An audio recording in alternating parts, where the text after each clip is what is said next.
Dahil wala tayong magawa, nag-solo late night ride tayo papunta sa Vape Throaters V4 branch nila sa May Maligaya. Malapit sa Ayala Terraces. Malapit dun din sa may 7-Eleven na matutumbok mo pag lumikuha from Ayala to Maligaya. Also, kasi naka-stop ang aking ride, so parang inisip ko na kailangan ko lang din siyang maiikot. And I also tried wearing yung mesh jacket ko na maskoy ko and the parap clothing na air-cooled na long sleeve. And yun na nga, okay siya kahit na nakaganon ako plus makapal na t-shirt, the air still goes through. Napakasulit.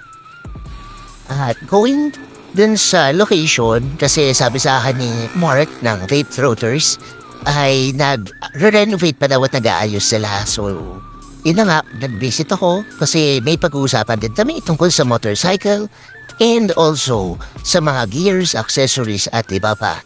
Nagulat lang ako, medyo malubak at hindi pala medyo, grabing lubak ang biyahe on the way pagpalo ng SM Fairview.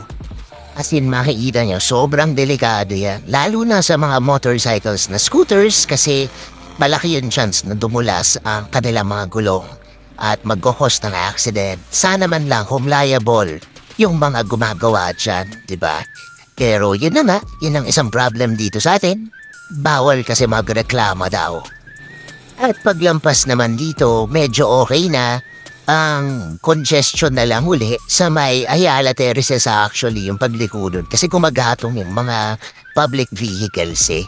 Pero pagkatapos nun, inahanap ko na lang yung 7-Eleven kasi nandun lang sila malapit. As in, ayan na, pagpalo ng 7-Eleven, makikita na sila.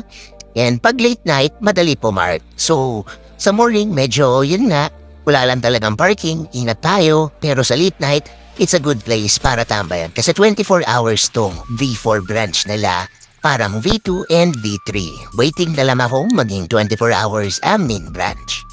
At nakakalabas lang kasi tayo ng late night. Bukod sa maluwag, hindi pa mainit, and of course, much easier to ride out din.